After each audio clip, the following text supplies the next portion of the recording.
Today we are joined by Jersey Rugby Club's Ewan Davies. Literally on the first day of school in year 11, he was like walking past, introducing himself to everyone, and he stopped me and he was like, literally a style conversation went, he said, "Do you play rugby?" I said, "Not really." And he was like, "We're going to change that." And team sports all about promotion, relegation, trophies, and that's what we were missing. The weather was shocking, like windy, wet, horrible. And we went out there and we ended up doing the job. And I was literally just doing a squat and I was pretty tired, hit the depth on a squat, and then it all just went horribly wrong. Yes, we could probably go on to win the league this season, but a successful season for Jersey or Guernsey is based on the Siam.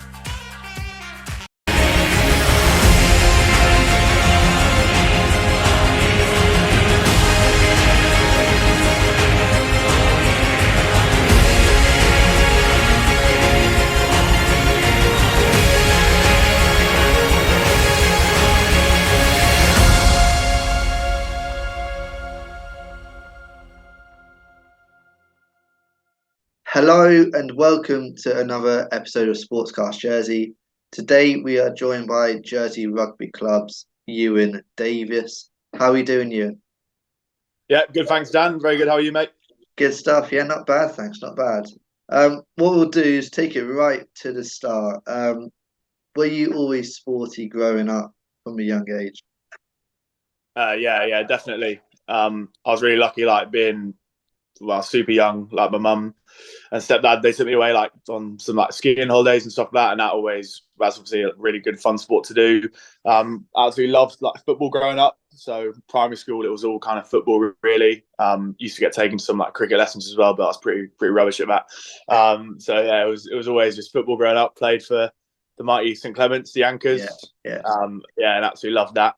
I was a big into my WWE. Obviously, I thought that was a sport back in the day, but it turns out it's all just acting. Actually, no, it's real. It's real. But yeah, and I just loved everything, mate. Really, was always out and about, like playing sports or just doing something active. Yeah, always loved it. Big Liverpool fan, aren't you? Let's talk about them. No, Liverpool, Arsenal, me. Oh, you're Arsenal. Oh, yeah, man. even better. Let's not talk about football then. Nah, you must be buzzing about how they're doing. Yeah, absolutely loving it. It's been a painful like 15 years or whatever it's been, but yeah, it's good to see them. Good to see them back at the top. Yeah, good stuff. For how long though? For how long? For how long? Yeah.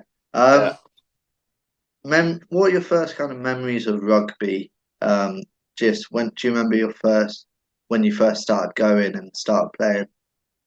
Yeah, my mum's Welsh, so like naturally rugby is like her favourite sport. She took me and my brother. I was probably 6 or 7, and she started taking me and my brother up to the rugby club. Then I went for a little bit, but to be fair, it was never something I really kind of wanted to do when I was younger. Obviously, mum would have loved me to do it from a young age, but it's something I sort of naturally found a bit later in life. Like I played, I just played football really. Like I used to play for St Clement's Beaton. I think we used to play quite a few games of footy against each other on a Sunday morning down at the Kennebay. Those were good times. And then so I didn't really find rugby until I was sort of 16, really. And what made you fall in love with it at that age as well? The big thing was, so when I was at the Rocky Air, at the start of year 11, we had John Brennan join us as a history teacher, and he was our deputy head of year. And literally on the first day of school in year 11, he was like walking past, introducing himself to everyone, and he stopped me and he was like, literally a style conversation went, he said, "Do you play rugby?" I said, "Not really." And he was like, "We're going to change that." And just from there, he started doing like a school rugby session after school. And then I did play a little bit for the school in year 10, but never like seriously. I just played every now and again. But then, John Brennan, or Mr. Brennan as it was back in the day, started after school rugby sessions. And from there, just like started to fall in love with it. He kind of made me realise that I'd be like pretty decent in the front row because I was quite a big lad. And he started teaching me sort of all the dark arts and sort of taught me all the skills. And from there, I started playing for the Rocky Air. And the year after, when I was in like sixth form at Highlands College, whatever it was, joined the rugby club then. Yeah, not a bad person. He was my history teacher throughout GCSE. Not a bad person at all to get taught and to learn the ropes off at all. And the good thing was he just like you could tell how much he loved it and how much he cared, and that sort of spread to all of us. Because I don't know, what school did you go to? De La Salle. De La Salle. So Yeah. rugby is probably quite a bigger sport at De La Salle, but when we were at Rocky Air, it was kind of that thing that you did a bit for PE, and then when the fixes rolled around, you'd have 1 or 2 training sessions and throw a team together. Yeah. But then he came in year 11, and he kind of made it like almost the most important sport for us in that year. So his sort of passion for it came onto everyone else, which is great. Yeah, I think we had half the rugby team at one stage working at NSL. I think we had like Tommy Turner, we had Rogers, we had a whole Yeah, lot of I think Kempe. they're all still there now. Those lads, I think. Yeah, yeah, it's good, it's good.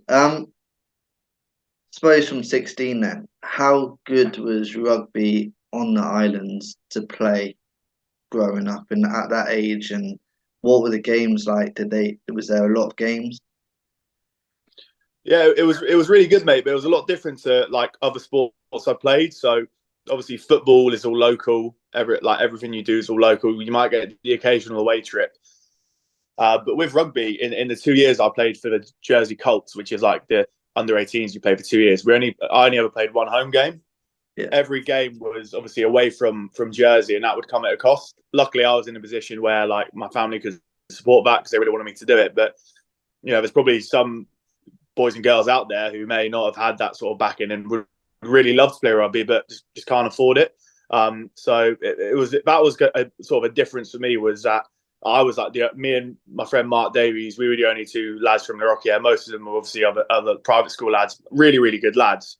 But that was the kind of difference for me. But the games were class, mate. Like going away on a Sunday with all your pals, like obviously you become friendly really quickly in a rugby environment, and they were always really tough games, especially my first year because we'd be playing against like the year above, so lads who were almost 18 and basically adults. So that was a bit of a wake up call from playing only against like boys in year 11.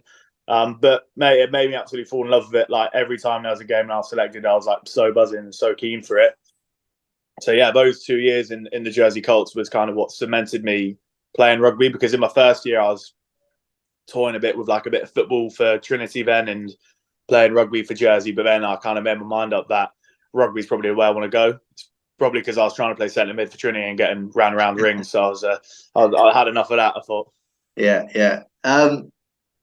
Back then was when Jersey Rugby Club, it would have been back then, started to really go and really push up the league.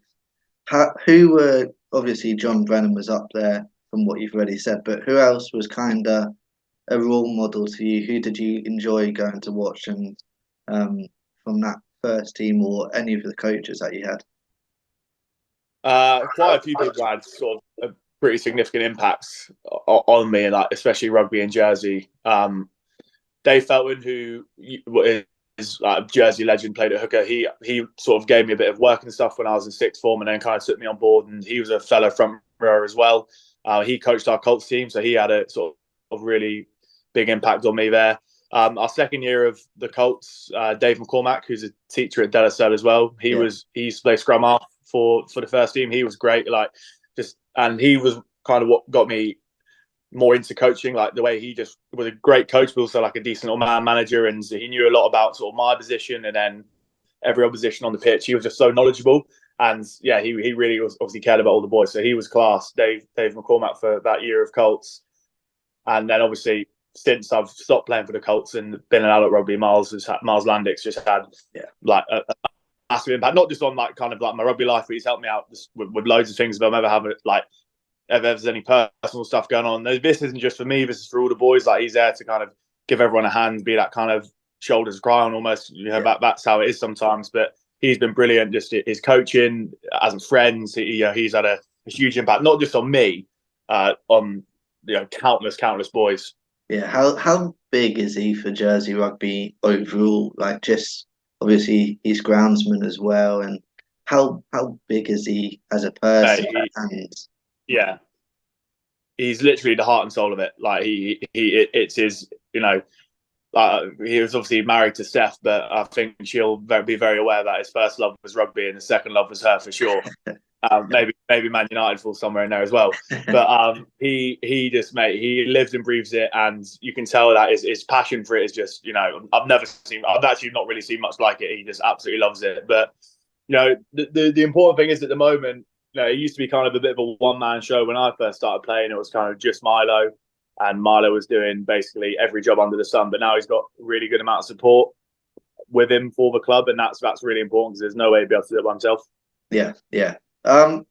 Talk about Jersey Rugby Club now. It used to be Jersey Athletic. How big has that step up been for you, and how much have you enjoyed playing with the lads? Yeah, well, when it was the old Jersey Athletic, it was really good. But the only difference there was we were in an invitational league there. So when we were Jersey Athletic, we were technically Jersey Reds Athletic under Jersey Reds, but we didn't really have any affiliation to the first team. Every now and again, we'd get a few first team players, but it was a rarity. But we'd kind of play against other Championship second teams, some National 1 second teams, National 2 second teams. It was quality. Like the opposition you'd play against was unbelievable. But the only sort of tough thing was the league we were in. You could get relegated from it, but it wasn't like a recognised league in like the rugby league standings. So it was kind of like if you weren't really scared about getting relegated, we probably were never in a position to win it. But even if you did win it, there wasn't like a kind of trophy at the end of it. So that was the kind of thing. It was class to like go away to places like Richmond and who are obviously in the Championship, Rams who are in National 1 and play and like test yourself against some proper good players. I mean, we played a Coventry team in 2019, a couple of weeks before the Siam, and it was effectively a Championship 15, and we actually held ourselves really well. So that stuff was cool, but it was just like we kind of wanted that aspiration of, because sport is obviously all about winning on the day, but then team sport's all about promotion, relegation, trophies, and that's what we were missing. And that was where it was quite hard to keep motivating boys year on year to kind of go away to the same places and keep doing the same thing. And I think for a couple of years, we all kind of wanted to change. Like, I remember in 2019, there was a few talks about it, but nothing really took off. And then last year, it all just kind of skyrocketed, but the split was being talked about, and it's perfect for both parties. Yeah. Because the Reds obviously they're a professional club, a full-time professional club. They've got probably aspirations to be higher than where they are now. And Jersey needs grassroots rugby at the same time. Yeah. So it's quality now that we've got the Jersey Rugby Club and the Jersey Rugby Club minis and juniors, and then we've got the Jersey Reds. Yeah. And the big thing I've noticed this year is the boys who are now in the Colts, or like the under 18s. When I was in the under 18s, it was probably pretty unlikely that you were going to make it onto the Reds unless you were a full-blown superstar. Because it's tough, mate. Like, that is such a massive jump, and the expectation of being a Championship rugby player from going from the Jersey Colts is a massive jump. A few boys have done it, but it's a very small percentage. But now the lads who are playing in the Colts, like we had a lad, Cam Halliwell, last Saturday. He came away with us. He's a Colts captain. He made his debut for what he sees as the first 15 of the club he plays for. Yeah. And he was on there. He was smashing blokes left, right and centre, and he ended up scoring a try. And that's class. Like, that's what young lads want to do. So, yeah, it's really good to see that. Yeah, it's also like a realistic step up in a way that they can aim for. How much have you enjoyed? Well, take it back to Athletic for a second. What was your highlight game when that was happening? When you were going away against those high quality teams? One that always springs to mind, and I'm sure all the boys will agree with this one. My first year, it was probably like my second or third actual start for Jersey Athletic. On the Friday, I was in Jersey. On the Friday night, Jersey Reds played London Scottish and won. And then on the Saturday morning, we played against them. And basically, like, this London Scottish team that we played actually basically ended up playing the Reds in the Championship Cup a few months after. So it was basically like an identical 15. We'd rolled up and we're basically playing a professional team, and like we're in for it. But the weather was shocking, like windy, wet, horrible. And we went out there and we ended up doing the job. Like, we actually beat them. I think the score was like 15-12 or something in the end. But I remember we had Alex Budd, who's coaching with us at the moment. He's injured. He was unbelievable. Yeah. Anything that went towards it, he literally just like snapped it down. That lad Will Foley, we all call him Badger. I don't know why, but he was immense. Like, he's just like the hardest bloke. And then George Wilmot, who still plays now, this was his first year, and no one really knew much about him, and he was just like carrying the ball through brick walls. It was class. So like, that's my memories of that. Is like, we basically played against a pretty much professional team in the wet, in the rain, and we just basically outspirited them. And Yeah. that's the game I always think about for sure with Jersey Athletic. There's loads like honourable mentions as well. Like we went away to Cambridge and played on their first 15 pitch, and we warmed up for about 2 minutes because the bus was late, and then ended up winning from a massive deficit. Yeah. Even games we've lost, mate. Like winning them's one thing, but like even games we've lost. I mentioned that Coventry game before in 2019. Yeah. We lost that game by 10 points, but we were playing against Sam. This guy, I can't remember his last name. It's escaped the top of my head, but he played 12 games for the All Blacks. He was at the back end of his career, but he'd actually played like 12 times for New Zealand. Yeah. The number 8 who started for Coventry that day, I went to watch the World Cup in Japan, and he was on the bench for Tonga in the World Cup. So it just goes to show like the caliber of the players we were actually being put up against. Yeah, that was kind of the best memories for sure. Yeah, for sure. And just a final point, Athletic. Do you remember that first senior appearance that you made? How nervous were you going into that? Well, it took me a while, to be fair, to get it. I got selected in the first 2 squads of a season to go away, but I don't think Marlo trusted me enough to bring me on the field. I wasn't a proven warrior yet. So I went away a few times, but I was sat on the bench, didn't get on, and just kind of had the experience of going away. And then I remember we went through a bit of a rough patch where I had a few appearances off the bench, and we weren't doing too great.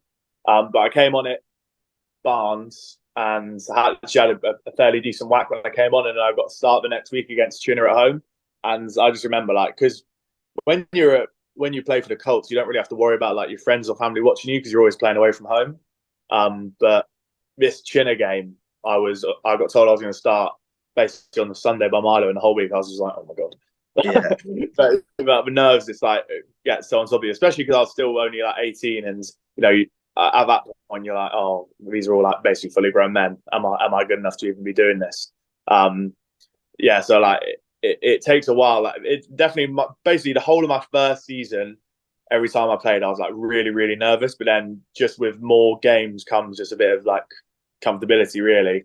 But yeah, I remember that my first start against Chin, I just remember the week building up to it being like, oh, you're almost like you're excited, but you're kind of dreading it in a way. Yeah, because you just don't want to do anything wrong. You want to prove that you're good enough to be there, but you just don't want to. You're so scared of like doing things wrong. But that's what it's all about, really. And the older you grow, you kind of realize that the coaches know you're going to make mistakes. Yeah. Let's talk about your injury. Obviously, you're out for a long time. How hard was that for you? What did you do, first of all, for people who don't know? And how hard was that both physically and mentally for you? Yeah, so it's a bit of a freak. It's got a bit of history of the injury. So I injured a disc in my back in 2018 when I was in my second year at the Colts. A disc had prolapsed and gone to a nerve, my sciatic nerve. And then I got a injection and that fixed it. And it didn't really give me an jip for like any years. It was fine. And then I just signed a 2-year contract to play for Bury St Edmunds in National 2, which is like just near Cambridge, bit of a random place in England. And I'd literally got there. I was living with my housemate Matt Bursey, and he was like, "Let's go to a gym session." The day after I got there, and I was whatever. I was keen. I felt strong. And we were doing it, and I was literally just doing a squat, and I was pretty tired. Hit the depth on a squat, and then it all just went horribly wrong. My back had just sort of seized up.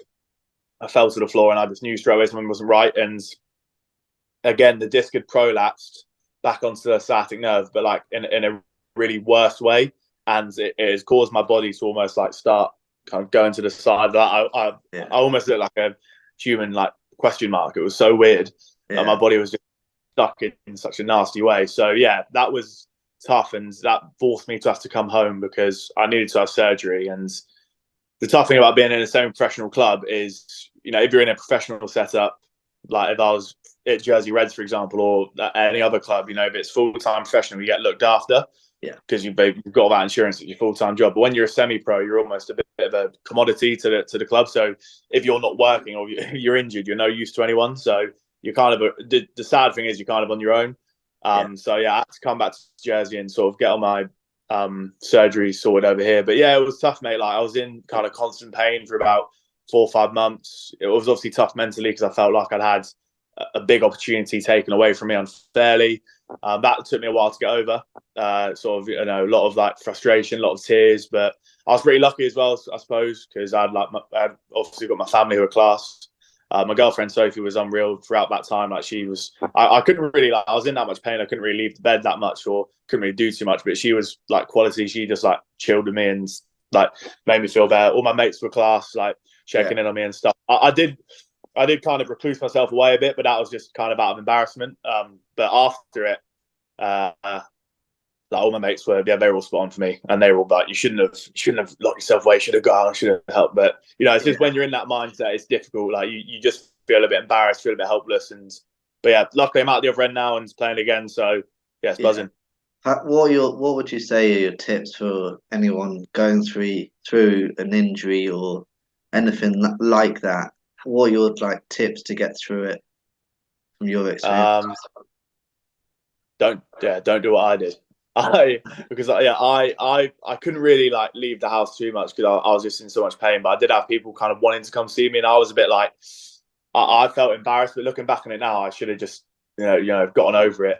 But yeah, big thing. If people are obviously, if you're lucky enough to have people offering you support and offering to come see you, just take it because you will feel so much better for it. I kind of locked myself away out of kind of just feeling a bit helpless. But 100% just look at the people around you. Your family will help you, and definitely your friends as well. Yeah, and to be fair, the best thing for me is I just speak about it as well. Like even speaking about it now, like makes me a bit emotional. But looking back on it, it was a tough time, and I've luckily made it through, and like, I'm all good. I can walk, I can play again. Because honestly, mate, there was genuinely a point where I felt like I wasn't going to be able to walk properly. It was that bad, and that obviously plays on your mind every day. But you just gotta like when you do make it through it, just look back on it and just. Yeah, wow. It was a weird time, but I'm happy to be on the other end of it. Yeah, for sure. What was that first game back like as well? That must have been emotional to say the least. Or even first training session back. Yeah. It just kind of felt like the first time doing everything again. I was almost basically hadn't played because of COVID and the injury. I almost hadn't played for 2.5 years. Yeah. I was like, I don't know what I'm doing. Yeah. It was weird. I just took all of my stride. I just kind of enjoyed every minute. Like the first training session back was quality. All the boys were like sort of made me feel really, really comfortable again. Luckily, I was kind of coaching that year, so I wasn't too far away from it on the other side. But yeah, it was just quality to be back. And then the first game, mate, I've never not been able to breathe so badly in my life. It was like the height of summer. I've not done anything that intense for about 2.5 years, but mate, it was quality. The first game was a bit of a weird one because I was kind of scared, like thinking about is my body going to be able to cope with this. So that first preseason game against Oxford Quins, I was a bit nervous. Obviously, coming out the end of it, the day after, I was like, "Oh, am I disabled yet? I don't know what's happening." Like I was generally thinking like my back's going to go again, but no, it was all good, mate. And then the week after when we played against Norwich, that's when I knew that my body could handle it. So I felt like I went a little bit harder in that game. But yeah, I'm kind of at the point now where I'm just enjoying every game. Yeah. Because I know what it's like to have it taken away from me for so long. So every time I go out there, I'm just like, well, let's just have a bit of fun, play with a smile. Yeah, for sure. And how good are the teammates at the rugby club, and how much did they help you kind of feel comfortable again? Well, you obviously coached, but even when you came back to coach, how supportive were they then? Oh, mate, it was quality because before that, I'd only really ever like coached teenagers and kids. So obviously, coaching adults is a completely different kettle of fish, and especially when they're all your friends who you played rugby with. But I was kind of a bit skeptical about it all at first, but they were class. Like they treated me like they would any other coach, and they valued my opinion. I thought, and I really valued theirs as well. And all in all, it was like a really successful year, and it was so good for me. I think that was the biggest thing was kind of just although I couldn't play, was just making sure I was involved, and that's where Milo was class again. That's why I've got so much respect for him.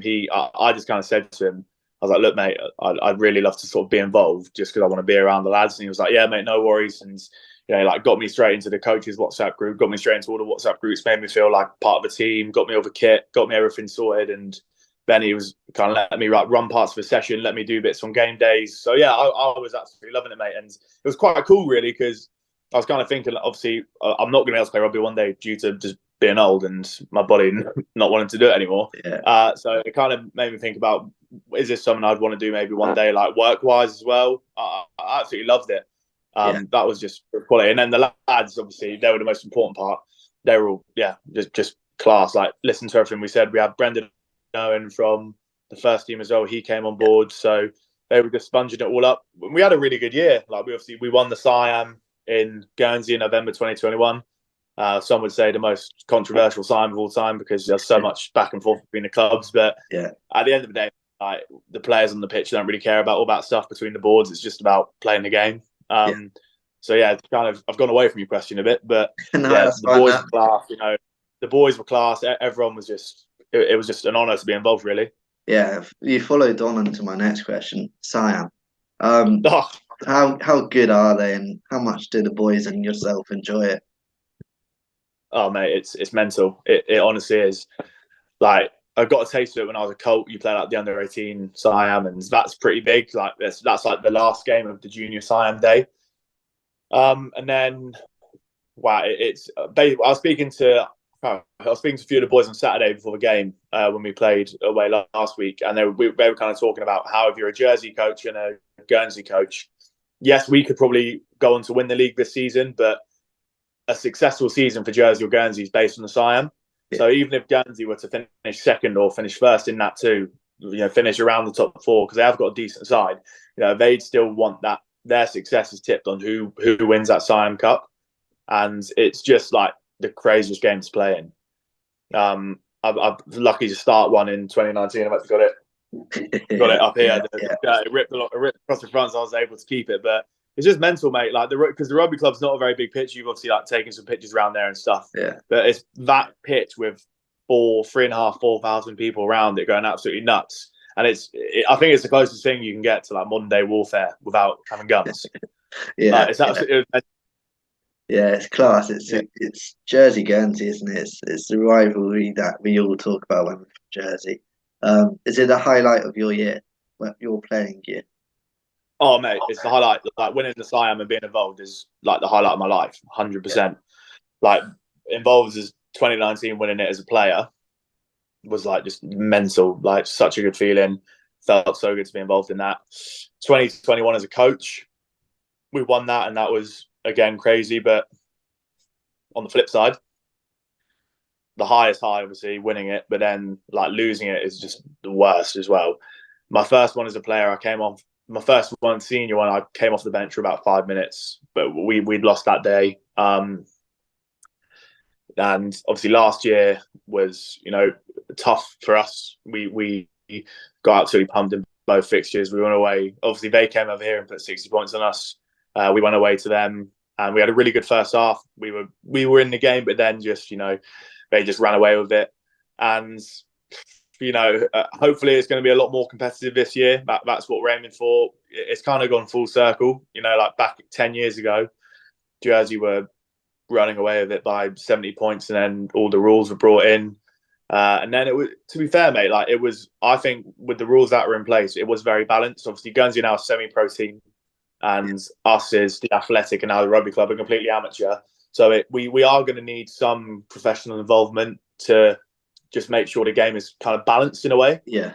Like, when I played the one in 2019, we had 4 lads from the Reds, and we won by 10 points. But on the day, it was a proper battle, proper ding dong. Like, it was a really good game. And then the one we won in November 2021, we had Will Lane, Max Ayling, and Barda Pretorius play for us from the first team. None of them had played any minutes in the championship that year. They were all 2021. Like, they were basically in the same position as most of these Guernsey players. And again, we won by 1 point. Yeah. So, like, it was fairly balanced. And then, the boards have had like big arguments, and the rules last year where we weren't allowed to play any professionals, and everyone who wanted to play had to currently be living in Jersey. So like, that meant someone like Luke Stratford, who's born in Jersey, couldn't play because he didn't live in Jersey currently. Yeah. So that obviously made it quite tough for us, but we fronted up. we were like, look, we don't care. These boys who all play deserve this, and we actually think there's plenty of talent in here, so let's go and have a go. Obviously, didn't go well for us. We got absolutely humped, but it is what it is. We boys were honoured to put the shirt on, but I just hope that I don't think the Guernsey players care too much about it. We don't care too much about it. Everyone just wants to have a good game. Yeah, that's what it's all about, 100%. So yeah, there's been a lot of sort of stuff in the press and stuff going back and forth, but at the end of the day, it's all about us having our time to play in the Siam Cup, those Guernsey lads having their time to play in the Siam Cup, and that's what it's all about, mate. Yeah, for sure. Quickly, with a few minutes to go on the podcast, what would make, obviously promotion is the aim for you guys this season. What's the aims for the future as well? Well, the aim of the club is just to make sure that amateur rugby is happening in Jersey and it's sustainable, and we're kind of financially in for it. I think that I can't imagine Jersey Rugby Club will ever get to a position where we're like a semi-pro team. We pay players. I think we'll get to a decent standard. So we're currently at level 7. I think around level 5, amazing if we ever got to level 4. But that would be class for us, just to have, be bringing some iconic classic rugby teams to Jersey, be flying over there to play them. I think that's what we need. We need proper competitive fixtures week in, week out. That would be class. Yeah. Final question. Do you prefer playing home, or do you like the away days? Oh, home every single time. Yeah. Away days might be a bit different if it was just a bus journey, but obviously the flights are a bit tough. But mate, nothing beats playing at home. I think everyone would say the same. Yeah. Sweet. Thank you, Ewan. Thank you for coming on. It's been a class podcast. Covered a lot there, so thank you. Yeah, cheers, Dan. Thank you very much, mate. Sweet. That was Sportscast Jersey with Ewan Davies. Another episode will be out shortly.